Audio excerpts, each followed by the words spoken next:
நேத்து ஒரு 10 மணி இருக்கும். ஒரு புக் சவாரி வந்துச்சு. நானும் அக்செப்ட் பண்ணிட்டு போயிட்டு இருக்கிறேன். அவங்க கால் பண்ணி தம்பி இந்த மாதிரி லொகேஷன் வந்துரு வரீங்களா அப்படின்னு கேட்டாங்க. அது வந்துடுறேன் மேடம் வெயிட் பண்ணுங்க சொல்லிட்டு நானும் போயிட்டு இருக்கிறேன். போயிட்டு ரைட் எடுத்தா அந்த ஸ்ட்ரீட்டுக்கு மிடில் லொகேஷன் போட்டிருக்காங்க. நானும் உள்ள போறேன். அது வேலை நடந்துட்டு இருக்கு. டிராபிக்கா இருந்துச்சு. அது ரோட்லயே வேலை பார்த்துட்டு இருந்தாங்க பள்ளம் வண்டி. அதனால டிராபிக்கா இருந்துச்சு. நானும் போயிட்டு நின்று இந்த மாதிரி கால் பண்ணி மேடம் லொகேஷன் வந்துட்டு நான் என்ன சொல்லிட்டாங்கன்னா லொக்கேஷன் தப்பி வரேன்னு சொன்னாங்க. சரின்ட்டு வெயிட் பண்ணேன். 2 மினிட்ஸ்க்கு அப்புறம் கால் பண்ணி நான் வெளியே வந்துட்டு எங்க இருக்கீங்கன்னு அவங்களே கால் பண்ணாங்க. நான் லொகேஷன் தான் இருக்கிறேன்னு சொல்லி நான் இல்ல நான் 4th ஸ்ட்ரீட்ல இருக்கேன். நான் இந்த மாதிரி 3rd ஸ்ட்ரீட்ல இருக்கிறேன்.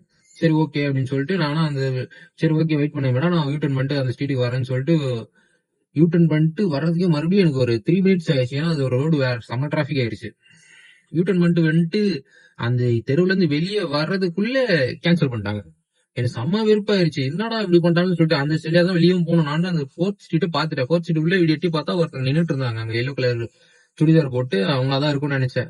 நின்றுட்டு இருந்தாங்க. நான் பாட்டுன்னு எனக்கு கேன்சல் பண்ணிட்டாங்க. ரொம்ப வெறுப்பாயிருச்சு. சரி போலாம்னு சொல்லிட்டு அந்த ஸ்ட்ரீட் 4th ஸ்ட்ரீட் வழியாவே போனேன். அவங்க என்ன பார்த்துட்டு கூப்பிட்டே இருந்தாங்க தம்பி தம்பின்ட்டு. நான் கண்டுக்கவே இல்லை, நிறுத்தவே இல்லை, அப்படியே போயிட்டேன்.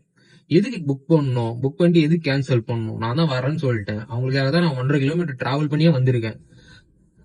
செம வெறுப்பாயிருச்சு நேத்து. இந்த 15 நிமிஷம் 16 நிமிஷம் இப்ப நான் அவங்கள போய் பிக்கப் பண்ணியிருந்தேன். எனக்கு அடுத்து வந்த புக்கிங்க்கு நான் ஒண்ணுமே பண்ணிட முடியாது. அடுத்த சவாரி வந்துச்சு எனக்கு.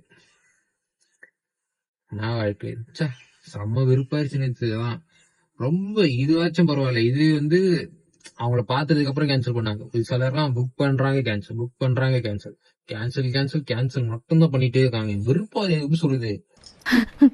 No words. Crying is only coming. Make it 2 lakh in 75 daysல டே 14 கம்ப்ளீட் ஆயிருச்சு. ஓலால மொத்தமா 7 சவாரி ஓட்டியிருந்தேன். மொத்தமாவே அதான் ஓட்டியிருந்தேன். 896 ரூபாய் மொத்தமா. நேற்று டே 14க்கான ப்ராஃபிட் 896 ரூபாய்.